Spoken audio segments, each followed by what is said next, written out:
Hello friends, आप सभी का आपके अपने YouTube channel legal and social awareness में बहुत बहुत स्वागत है।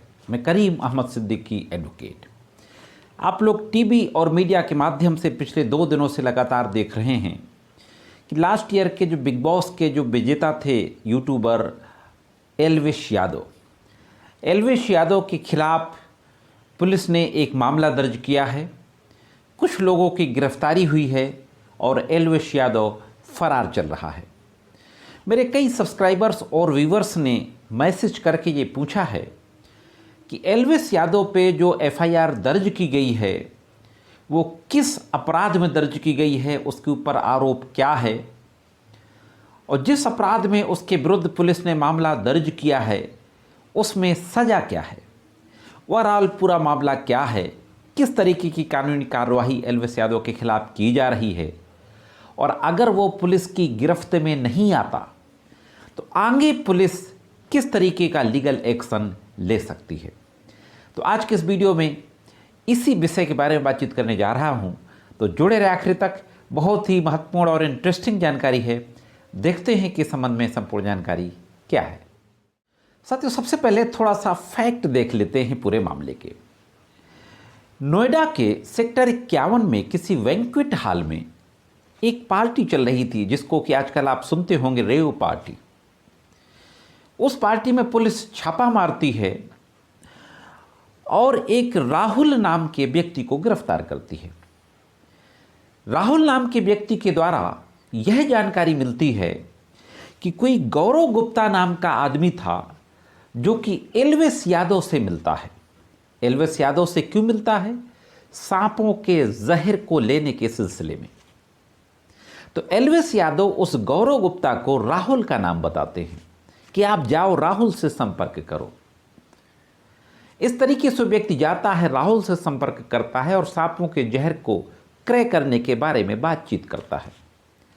पुलिस को किसी तरह सुराग मिलता है और पुलिस जाती है, वहां पे छापा मारती है और राहुल यादव के साथ साथ 5 लोगों को गिरफ्तार करती है। जब गौरव गुप्ता का बयान लेती है तो गौरव गुप्ता के बयान में ये बात आती है कि एल्विश यादव ने उससे कहा था कि राहुल से जाके मिलो। जैसे ही 5 लोग गिरफ्तार होते हैं वैसे ही एल्विश यादव के फरार होने की खबर आने लगती है। अब देखते हैं कि एल्विश यादव और इस पूरे मामले में जो एफआईआर दर्ज हुई है वो किन धाराओं में हुई है। दोस्तों, इस मामले में जो आरोप है वो बहुत ही संगीन, बहुत गंभीर आरोप है। आरोप ये है कि जो रेव पार्टियां जो ऑर्गेनाइज होती थीं नोएडा एनसीआर के कई इलाकों में, उनमें सांपों की जहर की सप्लाई की जाती थी। एल्विश यादव का एक पूरा गैंग था। जो आरोप है पुलिस का, उस गैंग के जरिए ये सांपों की जहर की सप्लाई करते थे और इसमें मोटी रकम वसूलते थे। ये आरोप है। इसमें जो एफआईआर दर्ज की गई है सेक्शन 9 और सेक्शन 39, 48A, 49, 50 और 51 वन्य जीव अधिनियम 1972।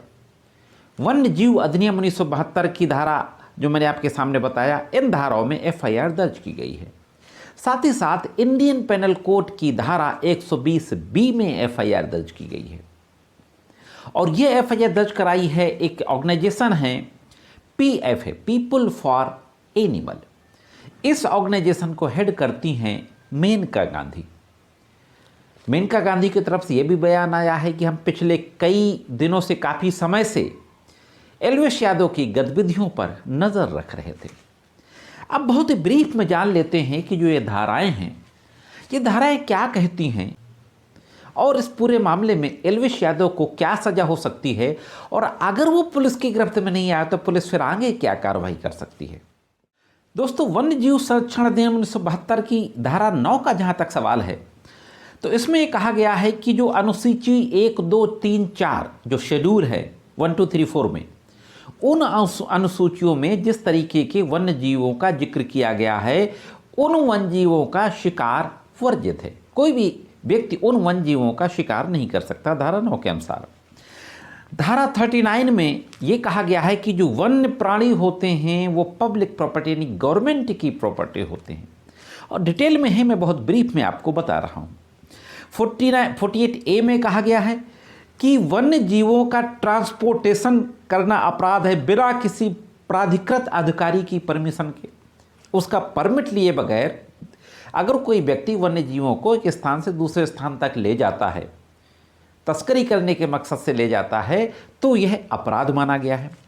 सेक्शन 49 में कहा गया है कि लाइसेंसधारी व्यक्ति के अलावा अगर कोई व्यक्ति किसी वन्य जीव को किसी अन्य आदमी से खरीदता है तो यह एक गंभीर अपराध होगा। धारा 50 जो है ये चैप्टर 6 यहाँ से शुरू होता है वन्य जीव संरक्षण अधिनियम में, और उसमें प्रवेश, तलाशी, गिरफ्तारी और डिटेंशन इस बारे में बताया गया है। तो 50 में प्रवेश, तलाशी और निरुद्ध यानी डिटेंशन के बारे में बात की गई है कि पुलिस इंटर कर सकती है, तलाशी ले सकती है किसी भी जगह की, किसी भी व्यक्ति को इन अपराधों में गिरफ्तार कर सकती है, उसको डिटेन कर सकती है। हाँ, जो पुलिस ऑफिसर हो वो not less then in the rank of the sub inspector, sub inspector की रैंक से नीचे का अधिकारी नहीं होगा। धारा 51 में सजा का प्रावधान दिया गया है। तो ओवरऑल ये जो अपराध जो धाराएं एलवेश यादव और बाकी लोगों के ऊपर लगी है, मैं आपको बता दूं कि 5 लोगों की गिरफ्तारी हुई है, जिसमें ये सारे लोग सपेरे हैं और जिनके मैंने अभी कुछ देर पहले नाम बताए ये लोग भी हैं। तो 3 साल की सजा, 10,000 रुपये तक की जुर्माना का प्रावधान है फर्स्ट टाइम के ऑफेंस में। अगर सेकेंड टाइम अपराध करता है तो जुर्माना 25,000 हो जाएगा। और धारा 51 में अलग अलग कैटेगरी दी हुई हैं, उन अलग अलग कैटेगरीज में अलग अलग पनिशमेंट भी प्रोवाइड किया गया है। यहाँ पे मैं आपको एक और बहुत महत्वपूर्ण बात बता दूँ कि जितने भी जंगल के पेड़ पौधे होते हैं ये सब वन्य जीव, जो जीव वर्ड है उसमें ये आते हैं साथियों। तो इस तरीके से ये एफआईआर दर्ज हुई है और विवेचना शुरू हुई है। ये नोएडा के थाना सेक्टर 49 में ये एफआईआर दर्ज की गई है। अब जैसा कि मैंने बताया, मैं यहाँ पे ये भी आपको बता दूं कि 5 सांपों को भी कब्जे में लिया गया है। अब ये देख लेते हैं कि अगर ये पुलिस की गिरफ्त में नहीं आता तो आगे पुलिस क्या कानूनी कार्रवाई कर सकती है। साथियों, अगर एलविश यादव पुलिस की गिरफ्त में नहीं आता, पुलिस इस पूरे मामले का इन्वेस्टिगेशन शुरू कर चुकी है। अगर पुलिस को लगता है, जैसा कि बाकी लोगों को अरेस्ट कर चुकी है, रिकवरी करना होगा, हालांकि सज़ा के हिसाब से तो अरेस्टिंग जरूरी नहीं है, लेकिन चूंकि जहां पर रिकवरी है, जहां पे ज़रूरत है, वहां पे 7 साल से कम सज़ा के अपराधों में भी गिरफ्तारी हो सकती है।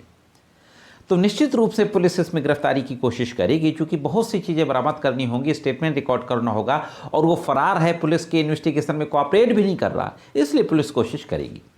इसके बाद भी अगर वो पुलिस की गिरफ्त में नहीं आता, पकड़ में नहीं आता, तो पुलिस NBW गिरफ्तारी वारंट अदालत से ले सकती है, और गिरफ्तारी वारंट लेने के बाद फिर attachment of property section 82 CRPC के तहत कुर्की की नोटिस का ऑर्डर ले सकती है।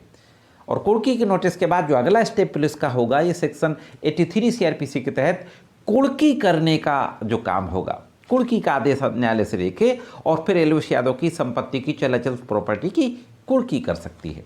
इसके बाद भी अगर वो गिरफ्त में नहीं आता तो फिर उसको भगौड़ा, परमानेंट ऑफेंडर डिक्लेयर किया जा सकता है। तो उसकी मुसीबतें लगातार बढ़ती जाएंगी अगर वो पुलिस की गिरफ्त में नहीं आता है। 120B जो इंडियन पेनल कोड का सेक्शन है, उसमें षड्यंत्र की बात कही गई है। कोई व्यक्ति अगर किसी अपराध का षड्यंत्र करता है, अपराध के षड्यंत्र में शामिल होता है, तो 120B इंडियन पेनल कोड का सेक्शन लगता है दोस्तों। तो साथियों, यह थी इस संबंध में एक महत्वपूर्ण जानकारी। मैं समझता हूँ जानकारी आपको ज़रूर पसंद आई होगी। जानकारी कैसी लगी कमेंट्स करके ज़रूर बताएं। इस वीडियो को और भी लोगों को शेयर करते रहा करें अगर आपको जानकारी अच्छी लगती हो। अगर आप चैनल में नए हो, वीडियो को पहली बार देख रहे हो, तो चैनल को सब्सक्राइब करके बेल बटन को हिट करके ऑल पे सेट कर दें। आज के इस वीडियो में सिर्फ इतना ही। मिलते ही किसी अन्य वीडियो में कानून की कुछ अन्य जानकारियों के साथ। तब तक कानून की विभिन्न तरह की जानकारी के लिए देखते रहें लीगल एंड सोशल अवेयरनेस।